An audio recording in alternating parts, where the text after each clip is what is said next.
L'année est 73 avant Jésus-Christ. La République romaine domine la Méditerranée d'une main de fer. Ses légions marchent invincibles. Ses citoyens célèbrent des triomphes, tandis que des milliers d'hommes et de femmes sont enchaînés, vendus et transformés en propriétés.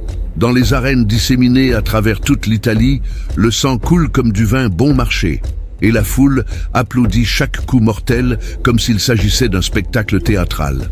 Mais à Capoue, en Campanie, il existe un endroit où la mort est plus qu'un divertissement. C'est une affaire. L'école de gladiateurs de Lentulus Batiatus rassemble des dizaines d'hommes entraînés à tuer, arrachés à leur terre, à leur famille, à leur vie. Ce sont des Gaulois, des Germains, des Thraces, des Syriens, des hommes venus de tous les coins du monde connu, unis uniquement par les chaînes et l'humiliation. Les murs de pierre de l'école résonnent de cris de douleur pendant le jour et d'un silence pesant durant la nuit. Les blessures ne cicatrisent jamais complètement avant le prochain combat et chaque aube apporte la possibilité d'être la dernière. Dans les couloirs étroits, l'odeur du sang séché se mêle à celle de la sueur et de l'urine. Les gladiateurs mangent peu, dorment encore moins et vivent sous le fouet de gardes qui les considèrent comme des bêtes dangereuses. Il n'y a ici ni dignité ni espoir, seulement la certitude que la mort viendra bientôt, que ce soit sur le sable de l'arène ou en pourrissant dans une cellule infectée. Parmi ces hommes condamnés, l'un se distingue non par la force brute ni par la renommée acquise dans l'amphithéâtre, mais par le silence mortel qu'il porte dans le regard. Spartacus est un Thrace, originaire des montagnes sauvages au-delà du Danube, où il combattait comme guerrier auxiliaire dans les légions romaines avant de désertionner et d'être capturé.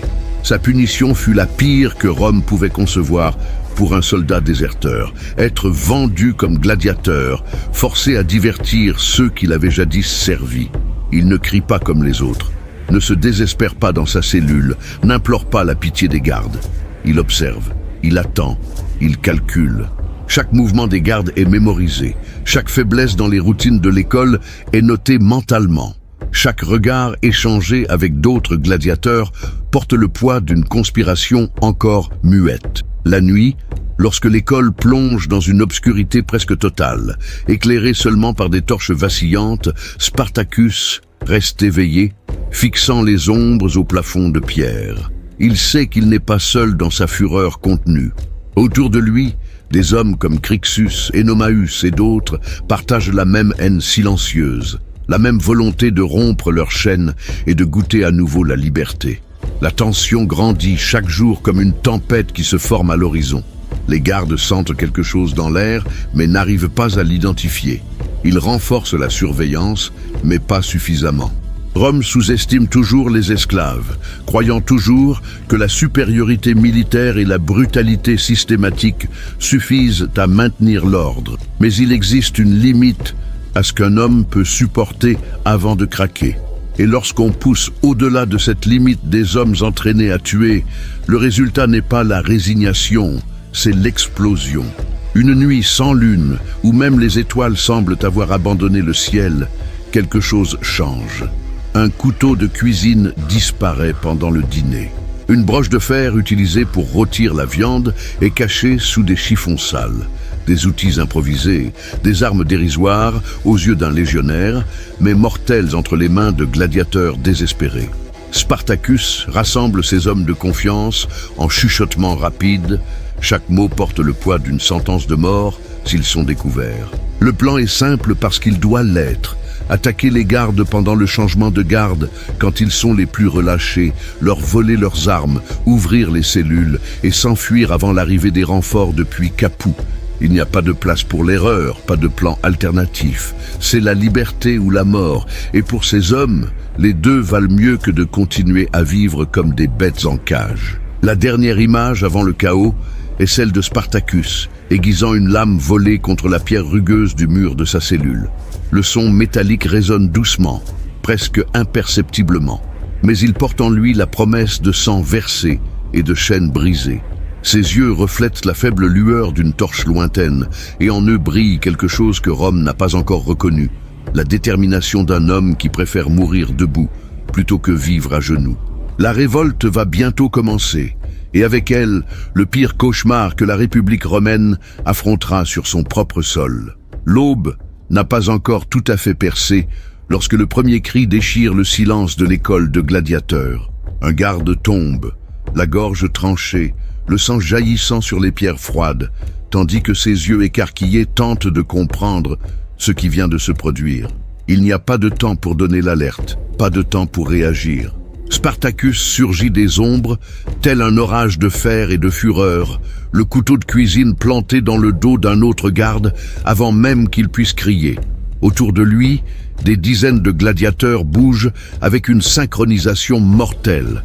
Des années d'entraînement au meurtre sont désormais tournées contre leur propre geôlier.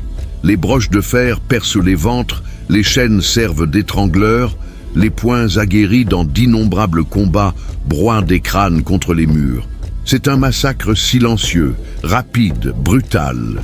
Chaque homme sait qu'hésiter signifie mourir, et de toute façon ils sont déjà morts. Alors ils combattent avec la férocité de ceux qui n'ont plus rien à perdre. Les portes des cellules sont enfoncées une à une, libérant davantage de gladiateurs qui se joignent à la tuerie. Le nombre de fugitifs augmente rapidement, passant de 10 à 20, de 20 à 50, jusqu'à ce qu'environ 70 hommes soient libres et armés des épées et des boucliers des gardes tués. L'école de Batiatus, autrefois symbole du pouvoir romain sur les esclaves, devient une tombe pour ceux qui croyaient détenir le contrôle. Spartacus ne perd pas de temps. Il sait que dans quelques minutes, peut-être quelques heures, toute Capoue sera à leur trousse. Il ordonne aux hommes de prendre tout ce qui peut être utile, armes, armure, nourriture, et de le suivre dans les rues encore désertes de la ville. La fuite doit être rapide et silencieuse jusqu'à ce qu'il soit assez loin pour qu'aucune poursuite immédiate ne soit possible. Les rues de Capoue sont plongées dans l'obscurité de l'aube. Seules quelques lanternes vacillent aux portes des maisons les plus riches. Les gladiateurs courent comme des loups, chassant dans la nuit, leurs pas étouffés par la boue des rues mal pavées. Parfois, un citoyen romain se réveille au bruit, ouvre sa fenêtre et aperçoit des silhouettes d'hommes armés courant, mais avant qu'ils puissent crier, ils ont déjà disparu. La panique ne s'est pas encore installée, mais elle approche. Quand le premier rayon de soleil touche l'horizon, les fugitifs sont déjà hors des murs de Capoue, courant en direction des collines menant au mont Vésuve. Spartacus a choisi cette destination pour une raison précise. Le volcan endormi offre un terrain difficile, couvert de forêts denses et de pentes abruptes qui rendent presque impossible toute poursuite organisée. C'est une forteresse naturelle, un refuge où des hommes désespérés peuvent se regrouper et planifier leurs prochains mouvements. Pendant qu'ils courent, le son du fer heurtant le fer résonne derrière eux, cloche d'alarme sonnant à Capoue, cris de citoyens découvrant les corps des gardes, ordres hurlés pour fermer les portes et organiser une milice de poursuite. Mais il est déjà trop tard. Les gladiateurs ont l'avantage. Ils connaissent le terrain autour de Capoue car ils y ont été forcés de s'entraîner, préparant des combats censés simuler des victoires romaines contre des barbares. À présent, ils utilisent cette connaissance pour échapper à Rome. La montée vers le Vésuve est épuisante. Beaucoup de fugitifs sont blessés, d'autres peinent à respirer après des années de malnutrition et d'enfermement. Mais personne ne s'arrête, personne ne se plaint, car tous savent qu'arrêter signifie être capturé, et être capturé signifie une mort qui rendra les arènes miséricordieuses. Rome ne pardonne ni les désertions ni les rébellions, et encore moins les esclaves qui tuent des citoyens. La crucifixion le long de la voie appienne est le sort réservé à ceux qui osent défier la République. Et tous là-bas ont déjà vu assez de crucifixions pour savoir que mourir sur une croix peut signifier des jours d'agonie insupportables. Quand ils atteignent enfin les pentes du Vésuve, le soleil est déjà haut, révélant l'ampleur de ce qu'ils ont accompli. Derrière eux, Capoue est en émoi visible même à distance, de la fumée s'élevant de torches allumées à la hâte, des soldats s'organisant, des cavaliers partant dans toutes les directions pour répandre la nouvelle. La révolte des gladiateurs n'est plus un secret, c'est un fait qu'il faut écraser avant qu'il n'inspire d'autres esclaves. Spartacus rassemble les hommes dans une clairière improvisée. Pas de discours grandiloquent, pas de promesse de victoire finale. Il regarde simplement chaque visage marqué par les cicatrices, chaque regard encore brillant de l'adrénaline de la fuite, et leur dit qu'ils sont désormais libres, mais que la liberté implique de se battre chaque jour pour rester en vie. Rome viendra les traquer, non plus avec des gardes d'école de gladiateurs, mais avec des légions entières si nécessaire. Ils doivent se préparer, s'organiser, se transformer de fugitifs désespérés en guerriers capables d'affronter la puissance militaire la plus redoutable du monde. Personne ne proteste. Tous savent que le choix a été fait au moment où ils ont enfoncé la première lame dans un garde romain. Désormais, il ne reste plus qu'à se battre jusqu'au bout, quel qu'il soit.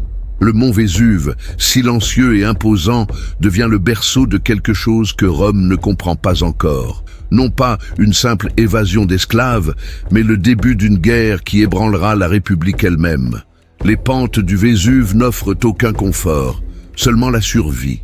Les fugitifs trouvent des grottes peu profondes et des bosquets denses où s'abriter, cachés de toute patrouille romaine susceptible de les traquer. Il n'y a pas de tente, pas d'eau potable, pas de nourriture au-delà de ce qu'ils peuvent chasser ou voler dans les fermes voisines. C'est une existence primitive et brutale, mais tout de même préférable aux cellules de Capoue. Pour la première fois depuis des années, ces hommes respirent un air qui ne sent ni le sang séché, ni la peur. Pour la première fois, ils s'endorment sans la certitude d'être réveillés pour mourir dans l'arène. Mais la liberté sans organisation est éphémère. Spartacus le sait mieux que quiconque. Ayant passé des années dans les légions romaines, il connaît le fonctionnement de la discipline militaire et comprend qu'un groupe désorganisé de fugitifs sera massacré dès que Rome décidera de prendre la menace au sérieux. Il impose donc l'ordre. Les gladiateurs, habitués à obéir à des maîtres brutaux, suivent désormais les ordres de l'un des leurs. Spartacus divise les hommes en groupes. Certains chargés de surveiller les sentiers menant au mont, d'autres de chasser et chercher des provisions, d'autres encore de construire des défenses improvisées à l'aide de troncs et de pierres. Ce n'est pas une légion romaine, mais cela commence à ressembler à quelque chose d'organisé. Crixus et Enomaus, deux gladiateurs gaulois qui se sont échappés avec Spartacus, deviennent ses lieutenants. Tous deux sont des guerriers expérimentés, des hommes qui menaient des tribus avant d'être capturés et réduits en esclavage. Ils comprennent l'importance de maintenir le moral élevé et la discipline stricte, tandis que Spartacus planifie la défense stratégique. Crixus et Enomaus veillent à ce qu'aucun homme ne déserte ou ne panique. Désertionner maintenant serait un suicide de toute façon, mais la peur a des manières étranges de troubler le jugement. Les premiers jours, des fermes proches sont attaquées, non par cruauté, mais par nécessité. Les fugitifs ont besoin de nourriture, de meilleures armes, de vêtements qui ne soient pas des haillons ensanglantés. Ils envahissent des propriétés rurales à la tombée de la nuit, neutralisent les contremaîtres, libèrent les esclaves désireux de rejoindre la rébellion et disparaissent avant qu'une réponse organisée ne puisse être mobilisée. Certains des esclaves libérés s'enfuient, terrifiés à l'idée des représailles romaines. D'autres, cependant, restent. Hommes et femmes qui ont passé toute leur vie sous le joug de maîtres cruels voient en Spartacus quelque chose qu'ils n'auraient jamais imaginé possible, la chance de se battre en retour. Le nombre de fugitifs commence à croître, lentement au début, mais chaque nouveau visage représente une âme supplémentaire prête à mourir debout. Pendant ce temps, dans les villes alentours, la panique se propage comme un feu dans de la paille sèche. Des rapports parviennent à Rome décrivant non seulement une évasion, mais des attaques coordonnées. Des gladiateurs censés être morts ou repris sont en réalité en train de s'organiser comme une force militaire. Pire encore, ils libèrent des esclaves et grossissent leurs rangs. Le Sénat, initialement indifférent, commence à ressentir le poids de l'humiliation. Comment une république qui domine des nations entières peut-elle permettre à des esclaves fugitifs de s'établir librement sur son propre territoire? La réponse est claire, elle ne le peut pas. Des ordres sont donnés. La rébellion doit être écrasée rapidement avant qu'elle n'inspire des soulèvements dans d'autres régions. Rome possède des millions d'esclaves répartis dans toute l'Italie et les provinces d'outre-mer. Si l'idée que les esclaves peuvent se rebeller et gagner se répand, les fondations mêmes de la société romaine s'effondreront. La peur ne réside pas seulement dans la perte de 70 gladiateurs, mais dans le risque de déclencher une vague d'insurrection qui rendrait la République ingouvernable. Sur le Vésuve, Spartacus en est conscient. Il sait que Rome viendra avec toute sa force, non pas parce que 70 hommes constituent une menace militaire réelle, mais parce qu'ils représentent une menace idéologique mortelle. Chaque jour passé en liberté est une offense au pouvoir romain, une fissure dans la façade d'invincibilité que la République projette. C'est pourquoi Spartacus transforme le Vésuve en forteresse. Il utilise le terrain abrupt à son avantage, poste des sentinelles aux points les plus élevés, crée des pièges rudimentaires sur les sentiers les plus accessibles. Il ordonne aux hommes de s'entraîner chaque jour, pratiquant des formations de combat basiques, apprenant aux nouveaux libérés à tenir une épée, à maintenir le rang, à ne pas fuir quand l'ennemi avance. Ce n'est pas un entraînement d'élite, mais c'est mieux que rien. Chaque nuit, de petits feux sont allumés juste assez pour cuisiner, évitant d'attirer l'attention de loin. Les hommes mangent en silence, chacun perdu dans ses pensées sur ce qui va suivre. Certains prient leurs anciens dieux, d'autres fixent simplement les flammes, attendant. Spartacus marche parmi eux, non comme un général distant, mais comme un guerrier égal aux autres. Ils partagent la même nourriture maigre, dort sur le même sol dur, saignent dans les mêmes escarmouches. Cela crée une loyauté non fondée sur la peur ou une hiérarchie imposée, mais sur un respect sincère. Ces hommes suivraient Spartacus jusqu'au bout du monde si nécessaire, car il a prouvé qu'il était l'un des leurs, non un maître, mais un chef forgé, dans la même épreuve de souffrance. Et puis, à l'horizon sud, apparaissent les premières colonnes de soldats romains. La fumée de leur marche est visible de jour. Les feux de leur camp illuminent la nuit. Rome est arrivée. Le siège du Vésuve va bientôt commencer, et avec lui, la véritable épreuve du feu pour les rebelles. Spartacus observe depuis les hauteurs, les yeux fixés sur les légions qui approchent lentement, méthodiquement. Il ne ressent pas la peur, seulement une certitude froide. La guerre a véritablement commencé, et il fera payer cher à Rome chaque goutte de sang versée. Le préteur Claudius Glaber considère la mission comme une mauvaise plaisanterie. Un magistrat de Rome, à la carrière politique prometteuse et aux relations respectables au Sénat, s'est vu confier la tâche de s'occuper d'esclaves fugitifs. Ce n'est pas une mission digne d'un homme de son rang. C'est un travail pour des gardes et des chasseurs de primes. Mais les ordres sont les ordres, et le Sénat est sous pression croissante pour régler rapidement cet embarras. Glaber accepte le commandement de 3000 hommes, une force qu'il juge excessive pour la tâche. En réalité, il n'en emmène qu'1 millier avec lui, laissant le reste à Capoue. Après tout, combien d'hommes faut-il vraiment pour maîtriser 70 esclaves mal armés cachés sur une colline? Sa confiance frôle l'arrogance. Glaber n'est pas un général expérimenté dans de longues campagnes. C'est un politicien qui commande occasionnellement des troupes pour sauver les apparences. Ces soldats ne sont pas des légionnaires vétérans des frontières, mais des recrues récentes, des miliciens urbains qui n'ont jamais connu de combat réel. Ils marchent vers le Vésuve en riant et plaisantant, traitant l'opération comme un exercice militaire, non comme une guerre. Après tout, quelles menaces peuvent représenter des esclaves? Rome a écrasé des royaumes entiers, vaincu Carthage, conquis la Macédoine. Une bande de gladiateurs fugitifs devrait être neutralisée avant le dîner. À leur arrivée au Vésuve, Glaber ordonne aux troupes d'encercler la base du mont, bloquant tous les sentiers principaux de descente. Sa stratégie est simple et brutale, assiéger les rebelles jusqu'à ce qu'ils meurent de faim ou se rendent par désespoir.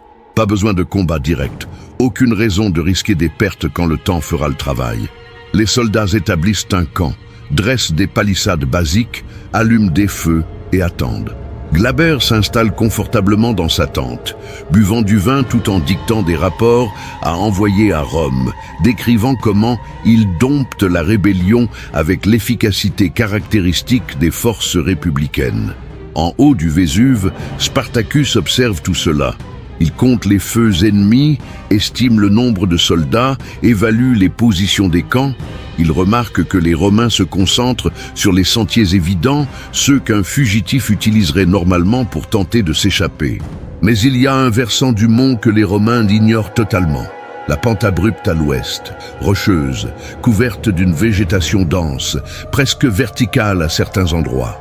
Aucun soldat romain ne croit qu'on puisse descendre par là sans se rompre le cou. Glaber, certainement, n'envisage pas cette possibilité. Pour lui, les esclaves sont piégés. Ce n'est qu'une question de temps. Spartacus rassemble Crixus, Enomaüs et les autres chefs. Il explique le plan en détail. Ils n'attendront pas de mourir de faim, ne se rendront pas et surtout n'essaieront pas de percer le siège par les sentiers bloqués.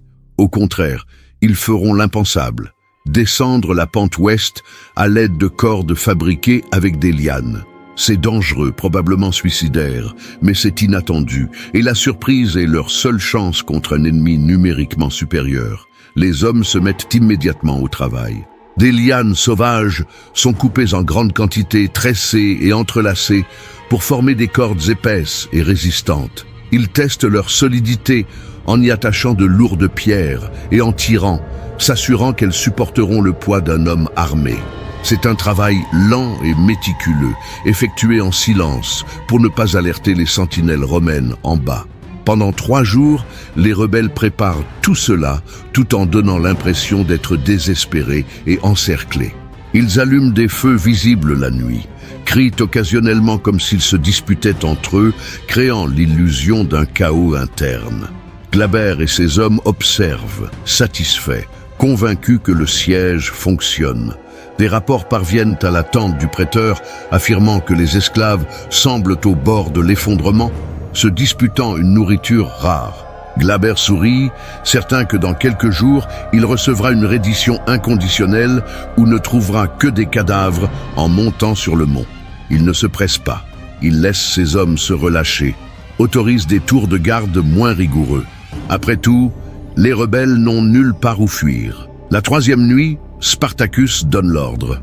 Les hommes se rassemblent sur la pente ouest, portant les cordes de liane et toutes les armes dont ils disposent. Il n'y a pas de lune, seulement une obscurité épaisse et le son lointain des feux romains sur les autres pentes. Un par un, ils commencent à descendre, s'accrochant aux cordes, posant les pieds sur les aspérités du rocher, se déplaçant avec une prudence mortelle pour éviter tout bruit. C'est une descente terrifiante. Certains glissent, se retiennent désespérément, sentent des pierres se détacher et tomber dans l'obscurité. Mais personne ne crie, personne ne perd le contrôle. Ils savent qu'une seule erreur alerterait les Romains et ferait échouer tout le plan. Spartacus descend parmi les premiers, guidant par l'exemple. Il sent le vent froid de la nuit, la sueur couler malgré le froid, ses muscles brûler sous l'effort. Mais il continue à descendre, mètre après mètre, jusqu'à ce qu'il sente enfin la terre ferme sous ses pieds. Autour de lui, d'autres gladiateurs arrivent silencieusement, reprenant leur souffle, vérifiant leurs armes. Il leur faut près de 2 heures pour que tous descendent. Quand le dernier homme touche le sol, ils sont exactement là où ils voulaient être, derrière les lignes romaines, invisibles dans l'obscurité. Spartacus regarde en direction des feux du camp ennemi. Il voit les soldats se reposer, certains dormir, d'autres discuter à voix basse, totalement sans méfiance. Glaber est dans sa tente, probablement endormi profondément, rêvant de gloire politique. Aucun d'eux n'imagine que 70 gladiateurs armés sont à quelques mètres, prêts à transformer la nuit en cauchemar. Spartacus dégaine son épée, sent le poids familier du fer dans sa main. Autour de lui, tous font de même. Le son étouffé de l'acier quittant les fourreaux. Il regarde Crixus et Enomaüs qui hochent la tête pour confirmer qu'ils sont prêts. Plus aucun mot n'est nécessaire. Ils avancent en silence mortel dans l'obscurité, chaque pas calculé, chaque respiration contrôlée. Le massacre va bientôt commencer, et les Romains ignorent que l'enfer est descendu du Vésuve directement sur leur tête. Le premier soldat romain meurt sans savoir ce qui l'a frappé. Spartacus surgit des ombres comme un spectre de la mort, son épée transperçant les côtes avant que la sentinelle puisse crier. Le corps tombe silencieusement et les gladiateurs fondent sur le camp endormi comme des loups sur des moutons sans défense. Il n'y a ni formation ni tactique élaborée, seulement une violence pure et concentrée, libérée après des années d'humiliation et de torture. Les Romains se réveillent dans un chaos absolu. Les tentes s'effondrent, avec des hommes encore à l'intérieur. Des cris de douleur et de confusion emplissent l'air nocturne. Les feux sont renversés, répandant des braises qui enflamment les provisions. Les soldats tentent de saisir leurs armes, mais beaucoup sont tués avant même de comprendre qu'ils sont attaqués. Des gladiateurs entraînés à tuer en combat rapproché affrontent des recrues mal préparées qui n'ont jamais vu de vrai sang. Ce n'est pas un combat, c'est un massacre. Spartacus progresse dans les rangs ennemis avec une précision mortelle. Chaque coup est économique, direct, létal. Il ne gaspille aucun mouvement, ne perd pas de temps dans des duels prolongés. Il tranche le jarret d'un soldat, égorge un autre tandis qu'il tente de se lever, transperce le ventre d'un troisième qui court aveuglément pour s'échapper. Le sang gicle sur son visage, ses mains, ses vêtements. Mais il ne s'arrête pas. Autour de lui, Crixus et Enomaüs mènent leur propre groupe, encerclant les poches de résistance avant qu'elles ne puissent s'organiser. C'est une carnage chorégraphié, brutal et efficace. Claudius Glaber se réveille au son du chaos. D'abord confus, il perd de précieuses secondes à comprendre ce qui se passe. Quand il sort enfin chancelant de sa tente, vêtu seulement d'une tunique, il découvre son camp transformé en enfer. Des soldats courent dans toutes les directions, certains en flammes, d'autres poursuivis par des gladiateurs qui se déplacent comme des démons dans l'obscurité fragmentée par les feux. Glaber tente de hurler des ordres, mais sa voix se perd dans la cacophonie de cris, de métal heurtant le métal, et du son horrible de la chair tranchée. Il cherche ses officiers, mais la plupart sont déjà morts ou en fuite. Il n'y a ni ligne de défense, ni contre-attaque organisée, seulement la désintégration totale de toute apparence de discipline militaire. Le préteur, homme qui quelques heures plus tôt dînait en toute confiance dans la victoire imminente, court désormais pour sauver sa propre vie. Il tente d'atteindre les chevaux, espérant monter et s'échapper. Mais les gladiateurs sont déjà arrivés là-bas. Les animaux sont libres, effrayés, inutilisables. Glaber se retourne, cherchant une autre voie de fuite, et se retrouve face à Spartacus. Les yeux du Thrace brillent, reflétant un feu lointain, et il y a en eux quelque chose qui glace le sang de Glaber. Non seulement de la fureur, mais une justice froide et implacable. Le préteur tente de supplier, invoque sa position, propose une rançon. Spartacus ne répond pas par des mots. Son épée coupe horizontalement, ouvrant la gorge de Glaber d'une oreille à l'autre. Le préteur tombe à genoux, les mains tentant vainement d'endiguer le sang qui jaillit, les yeux écarquillés par le choc et l'incrédulité. Il meurt là, dans la boue mêlée au sang de ses propres hommes, juste un cadavre de plus parmi des centaines. La bataille, si l'on peut l'appeler ainsi, dure moins d'une heure. Quand le soleil commence à se lever à l'est, révélant l'ampleur de la destruction, le résultat est incontestable. Le camp romain est complètement anéanti. Des corps couvrent le sol dans toutes les directions, la plupart vêtus des tuniques rouges, des légions, quelques-uns seulement en habits de gladiateurs. Le ratio des morts est absurdement disproportionné. Sur les 1000 soldats romains, plus de 800 gisent morts ou agonisants. Beaucoup de ceux qui se sont échappés sont blessés, courant aveuglément à travers la plaine pour atteindre Capoue, avant d'être poursuivis. Parmi les rebelles, moins de 20 sont morts, et la majorité des blessés survivront avec des soins basiques. Spartacus marche sur le champ de bataille, tandis que ses hommes récupèrent armes, armures et provisions. Il y a des épées romaines de qualité, des boucliers renforcés, des lances, des casques, tout ce dont une armée improvisée a besoin. Plus important encore, il y a de la nourriture, assez de provisions pour nourrir 70 hommes pendant des semaines. Les gladiateurs, qui hier étaient au bord de la famine, possèdent désormais les ressources d'une légion entière. Crixus trouve l'étendard de Glaber tombé dans la boue et le lève triomphalement. Les hommes crient, libérant toute la tension accumulée ces derniers jours. Ce n'est pas une célébration de victoire glorieuse, mais une explosion de soulagement et d'incrédulité. Ils auraient dû être morts, encerclés et massacrés par la puissance de Rome. Au lieu de cela, ils sont vivants, armés, et viennent d'anéantir une force romaine entière. Enomaüs s'approche de Spartacus, le sang coulant encore de son épée, et lui demande ce qu'ils font maintenant. La question résonne dans l'esprit de tous. Ils ont remporté une bataille impossible, mais Rome n'oublie pas. ne pardonne pas. D'autres légions viendront, plus grandes, mieux organisées, commandées par des généraux expérimentés et non par des prêteurs arrogants. Spartacus regarde le Vésuve au-dessus d'eux, le volcan silencieux qui a servi de forteresse et de tremplin pour la vengeance. Puis il regarde les hommes autour de lui, épuisés mais vivants, libres mais vulnérables. Il sait que rester ici, c'est attendre la mort. Rome encerclera à nouveau le mont, cette fois avec des armées qui ne sous-estimeront plus les rebelles.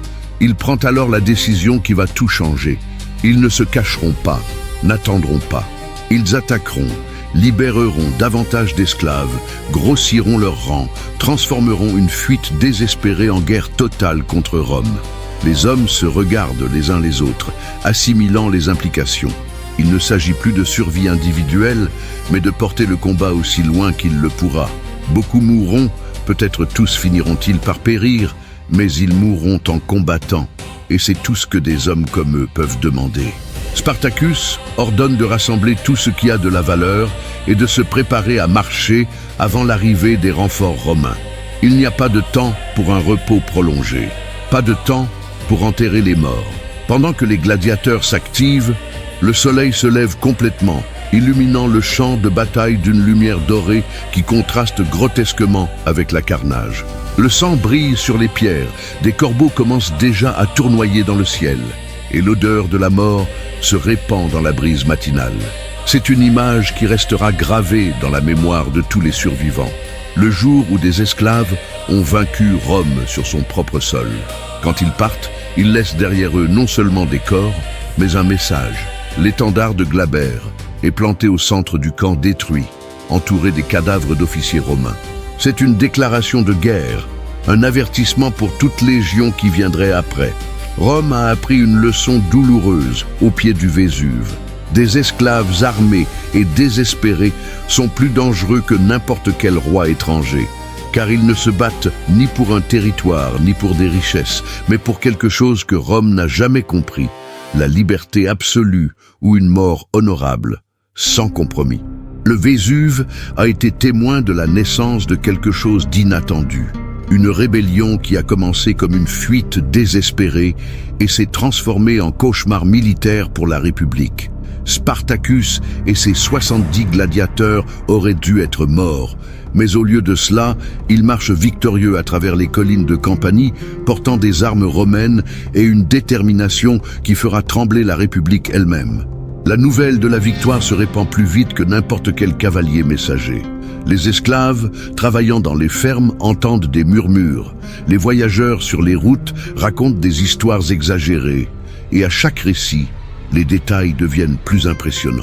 70 gladiateurs non seulement se sont échappés, non seulement ont survécu, mais ont anéanti une force romaine entière. Pour des esclaves ayant passé toute leur vie sous le fouet et les chaînes, c'est comme entendre que les dieux sont descendus pour aider les opprimés. Spartacus ne laisse pas passer l'occasion. Pendant qu'il marche à travers la Campanie, il attaque systématiquement des propriétés rurales. Ce ne sont pas des pillages désorganisés, mais des opérations calculées. Les gladiateurs encerclent les fermes pendant la nuit, neutralisent les contremaîtres et les gardes, puis libèrent les esclaves. Spartacus leur offre un choix clair, rejoindre la rébellion ou partir librement. Beaucoup choisissent de partir, craignant de terribles représailles quand Rome finira par écraser la révolte. Mais d'autres, surtout ceux qui ont le plus souffert, choisissent de rester. Des hommes traités comme du bétail pendant des décennies ont soudain la chance de brandir des armes contre leurs maîtres. Des femmes ayant vu leurs enfants vendus loin d'elles peuvent enfin chercher vengeance. Bergers, ouvriers agricoles, mineurs, tous convergent vers l'armée grandissante de Spartacus. Ce ne sont pas des soldats. Ils ne connaissent pas les formations militaires, mais ils possèdent quelque chose que beaucoup d'armées professionnelles n'ont pas, une motivation absolue. Chaque nouveau recrue apporte des informations précieuses. Ils savent quelles routes sont les plus surveillées, quelles bourgades ont des garnisons militaires, quelles fermes stockent des armes. Spartacus utilise ces renseignements pour éviter les affrontements inutiles tout en continuant à renforcer ses forces. En quelques semaines, les 70 gladiateurs d'origine deviennent 300, puis 500, puis 1000. La croissance est exponentielle, car chaque victoire attire davantage de personnes désespérées en quête de liberté. Ce n'est pas seulement une question de nombre, c'est une transformation fondamentale. Spartacus organise les nouveaux venus en unités basiques, enseigne des formations simples, distribue les armes capturées. Crixus et Enomaus commandent des groupes d'entraînement, transformant des esclaves terrifiés en combattants fonctionnels. Ils ne deviendront pas des légionnaires en quelques semaines, mais apprendront assez pour ne pas céder immédiatement sous la pression. Les fermes libérées fournissent plus que des recrues. Elles apportent des chevaux, des chariots, des provisions, des outils pouvant être transformés en armes. Des forgerons libérés travaillent jour et nuit à fabriquer des pointes de lance, réparer des armures endommagées, créer du matériel basique. Ce qui avait commencé comme une bande désespérée de fugitifs se transforme en quelque chose de dangereusement proche d'une véritable armée. Les petits villages commencent à fermer leurs portes dès qu'ils entendent que les rebelles approchent. Des milices locales, mal préparées et terrifiées, refusent d'affronter une force qui a vaincu des légionnaires. Rome avait sous-estimé la menace au départ, la traitant comme une affaire de police alors qu'elle aurait dû être considérée comme une affaire militaire. À présent, la révolte a dépassé le contrôle des milices locales et le Sénat commence enfin à comprendre l'ampleur du problème. Des messagers arrivent à Rome avec des rapports de plus en plus alarmants. Glaber n'a pas seulement été vaincu, il a été massacré avec toute son armée. Les rebelles ne fuyaient pas hors d'Italie. Ils marchent à travers la Campanie même, libérant des esclaves et attaquant impunément des propriétés romaines. Pire encore, ils grossissent leurs rangs et s'organisent chaque jour davantage. Des sénateurs qui ignoraient auparavant la question exigent désormais une action immédiate. Il y a une panique authentique dans les débats, non seulement à cause de la menace militaire, mais à cause de ce que la rébellion représente. Si des esclaves peuvent se soulever et gagner, quel message cela envoie-t-il aux millions d'autres esclaves à travers la République ? L'Italie compte plus d'esclaves que de citoyens dans de nombreuses régions. Si même une fraction d'entre eux suit l'exemple de Spartacus, Rome fera face à un effondrement interne tout en menant des guerres extérieures. L'économie romaine dépend entièrement du travail servile. Les fermes sont cultivées par des esclaves, les mines exploitées par des esclaves, les maisons entretenues par des esclaves. Si le système esclavagiste s'effondre, la structure même de la société romaine s'écroulera avec lui. Spartacus en a conscience, à un certain niveau. Il n'est pas un philosophe politique, il n'articule pas de théorie sur la justice sociale, mais il comprend instinctivement que chaque esclave libéré est un coup porté au cœur de Rome. Il n'a pas besoin de vaincre la République militairement. Il lui suffit d'inspirer suffisamment de rébellion pour rendre l'Italie ingouvernable. Chaque ferme incendiée, chaque propriété libérée, chaque Romain tué est une propagande vivante prouvant que les esclaves peuvent riposter. Pendant les marches, Spartacus marche parmi ses hommes, parle avec les nouvelles recrues, écoute leurs histoires de souffrance, promet vengeance non comme un chef distant, mais comme un camarade ayant vécu les mêmes douleurs. Cette proximité crée une loyauté inébranlable. Les hommes ne suivent pas Spartacus parce qu'ils y sont forcés, mais parce qu'ils croient en lui, parce qu'il a prouvé à maintes reprises qu'il se soucie de leur vie autant que de la sienne. Quand arrive la nouvelle que de nouvelles légions sont mobilisées pour écraser la rébellion, personne ne panique. Ils ont déjà affronté l'impossible et gagné. Ils croient pouvoir le refaire. Cette confiance est dangereuse pour Rome, non pas parce qu'elle est justifiée militairement, mais parce qu'elle transforme des esclaves vaincus en guerriers qui croient à la victoire. Les armées sont vaincues autant par un moral brisé que par une supériorité tactique, et le moral des rebelles n'a jamais été aussi haut. Les routes de Campanie sont témoins de quelque chose d'inédit. Une armée d'esclaves marchant ouvertement, portant des étendards improvisés, chantant des chants de liberté dans des dizaines de langues différentes. Ce sont des Gaulois, des Germains, des Thraces, des Syriens, des Africains, tous unis par un objectif commun. Rome a toujours dominé en divisant les peuples conquis, en opposant les tribus les unes aux autres. Mais Spartacus a accompli ce qu'aucun roi ennemi n'a réussi: unir les opprimés sous une même bannière. Quand l'armée rebelle traverse des champs cultivés, les esclaves travaillant sous la surveillance de contremaîtres s'arrêtent pour observer. Certains regardent simplement en silence, assimilant l'impossibilité de ce qu'ils voient. D'autres font un signe discret, souriant pour la première fois depuis des années. Et quelques-uns, les plus courageux ou désespérés, lâchent leurs outils et courent rejoindre la marche, ignorant les cris furieux des contremaîtres qui n'osent pas les poursuivre. À chaque mile parcourue, davantage de personnes se joignent à eux. Ce n'est pas une invasion étrangère, c'est une insurrection interne, et Rome n'a pas de protocole établi pour y faire face. Les légions sont entraînées pour des guerres extérieures, non pour réprimer des rébellions massives d'esclaves sur le sol italien. Le Sénat débat frénétiquement de la manière de répondre, mais les options sont limitées et impliquent toutes de reconnaître publiquement que la République est menacée par ceux qu'elle devrait contrôler absolument.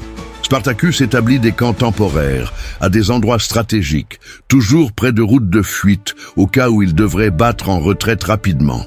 Des sentinelles sont postées en permanence, des patrouilles surveillent les routes principales, et toute l'opération fonctionne avec une efficacité surprenante pour une armée improvisée. Le Thrace a bien appris ses leçons dans les légions romaines. La discipline et l'organisation sont aussi importantes que le courage brut. La nuit, autour des feux, des histoires sont racontées. Les vétérans gladiateurs narrent leurs victoires au Vésuve, exagérant les détails pour inspirer les nouvelles recrues. Les esclaves fraîchement libérés racontent les atrocités subies, alimentant la haine qui maintient l'armée soudée. Et Spartacus parfois parle de l'avenir, non avec des promesses grandioses de victoire finale, mais avec un réalisme sévère. Il dit que beaucoup mourront, que Rome finira par mobiliser des forces écrasantes, que la seule certitude est le combat. Mais il ajoute aussi que chaque jour vécu libre vaut mieux que des années d'esclavage. Et cela résonne profondément chez tous ceux qui l'écoutent. La marche continue, irrésistible comme une marée montante. Rome n'a pas encore envoyé ses légions principales, n'a pas encore mobilisé les généraux vétérans des guerres étrangères. Mais cela va bientôt changer. Le Sénat ne peut pas ignorer indéfiniment une rébellion qui contrôle des régions entières de Campanie. Des ordres seront donnés, des armées mobilisées, et la République montrera pourquoi elle domine le monde méditerranéen. Mais pour l'instant, dans ce bref moment de victoire improbable, Spartacus et son armée d'esclaves libérés marchent sous le soleil italien, portant des armes romaines et des rêves de liberté, transformant le cauchemar de chaque maître d'esclaves en une réalité sanglante. Rome se réveille dans le choc et la fureur. Les nouvelles sont enfin parvenues à la ville, non plus comme des rumeurs lointaines, mais comme des rapports officiels confirmant l'impensable. Une force romaine sous le commandement d'un préteur a été anéantie par des esclaves. Des gladiateurs fugitifs non seulement ont survécu, mais commandent désormais une armée qui grossit chaque jour, attaquant des propriétés, libérant des esclaves et défiant ouvertement l'autorité de la République. Le Sénat se réunit en session d'urgence, et les débats sont houleux, ponctués d'accusations et d'exigences de vengeance immédiate. Les sénateurs les plus âgés, ayant vécu les guerres puniques et les conquêtes orientales, ne parviennent pas à comprendre comment cela a pu arriver. Rome a vaincu Hannibal, conquis la Macédoine, détruit Carthage. Comment peut-elle être humiliée par des esclaves sur son propre territoire? Les questions résonnent dans la chambre sans réponse satisfaisante. Certains blâment Glaber pour son incompétence, mais le préteur mort ne sert que de bouc émissaire commode. La vérité inconfortable est que Rome a complètement sous-estimé la menace, la traitant comme une affaire mineure alors qu'elle aurait dû être une priorité absolue. Il y a aussi une dimension politique supplémentaire qui complique tout. Différentes factions au Sénat tentent d'utiliser la crise pour faire avancer leurs propres agendas.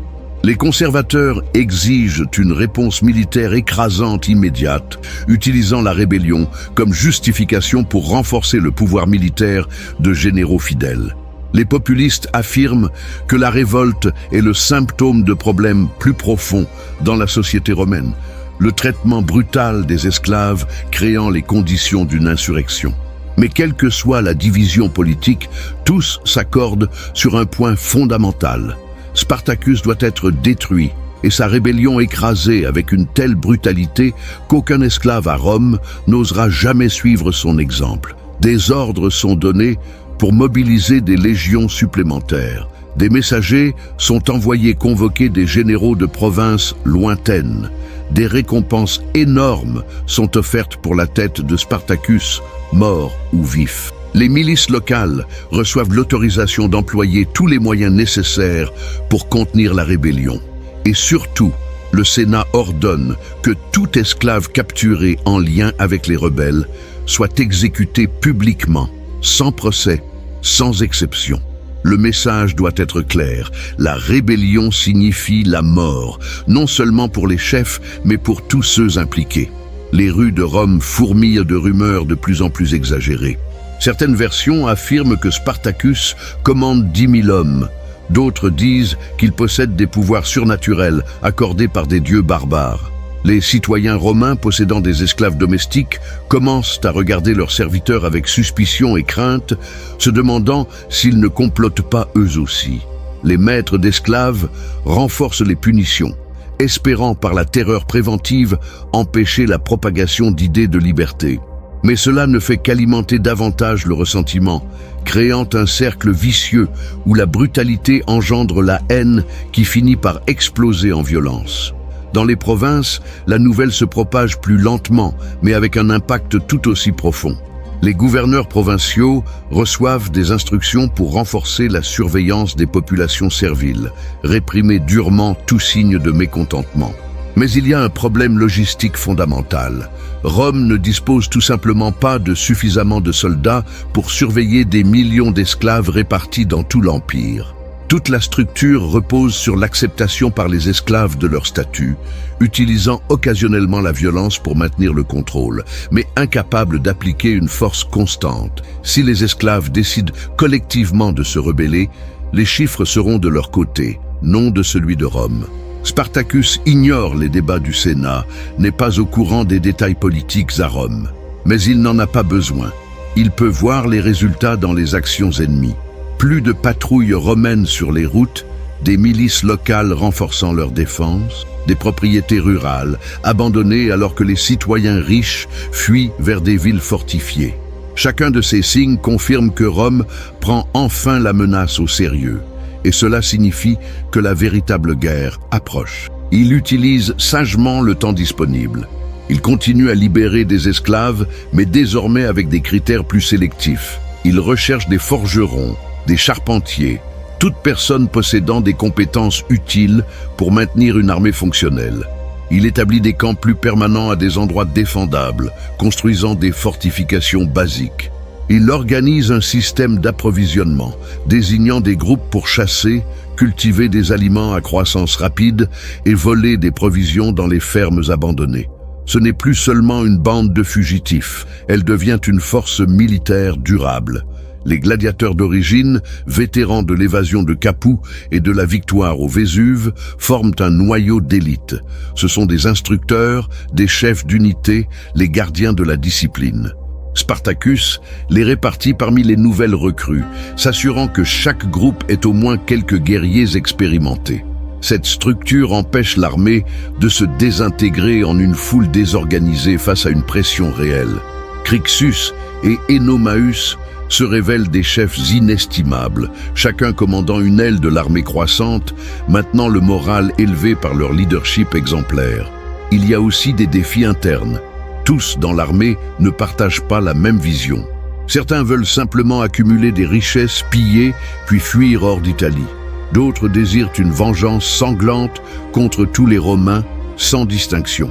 Et quelques-uns, peu nombreux mais significatifs, commencent à voir Spartacus comme un libérateur divin, lui attribuant des qualités presque messianiques. Le Thrace gère ces tensions avec prudence, maintenant une unité de vision grâce à un leadership charismatique et à des victoires continues qui prouvent l'efficacité de ses méthodes.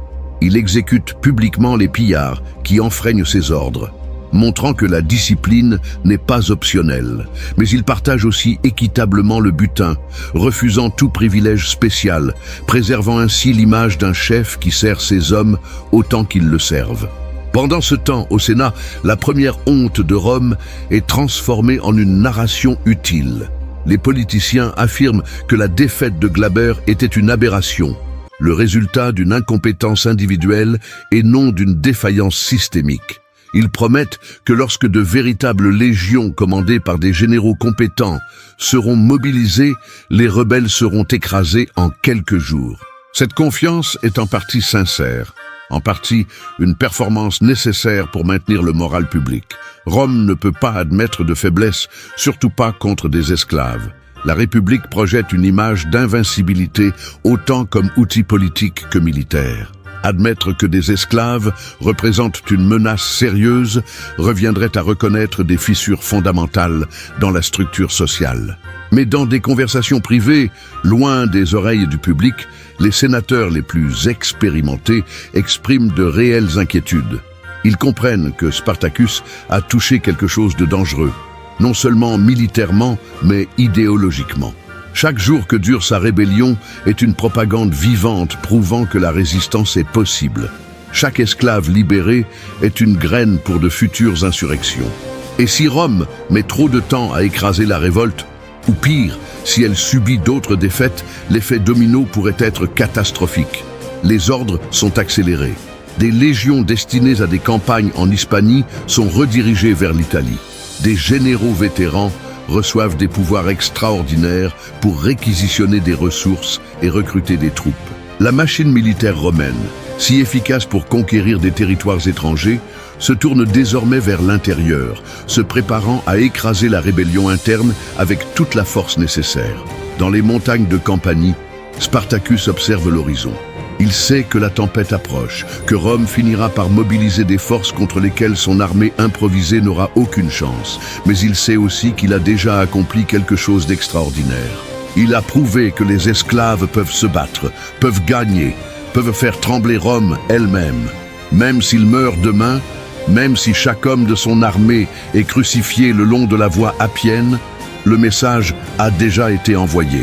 Et les messages, contrairement aux armées, ne peuvent pas être tués par des épées. La première honte de Rome n'est que le commencement. Le volcan Vésuve, silencieux et observateur, a été témoin de la naissance de quelque chose que la République n'aurait jamais imaginé affronter. Une guerre non pas pour un territoire ou le pouvoir, mais pour l'idée simple et dangereuse que les hommes ne devraient pas être la propriété d'autres hommes. Spartacus ne sait pas s'il gagnera cette guerre, il ne la gagnera probablement pas. Mais il fera payer à Rome un prix si élevé que le coût de l'esclavage sera remis en question pendant des générations. Et tandis que le soleil se couche sur les champs italiens, illuminant à la fois les camps rebelles et les cités romaines, une certitude flotte dans l'air. Le monde a changé au pied du Vésuve, et plus rien ne sera jamais comme avant.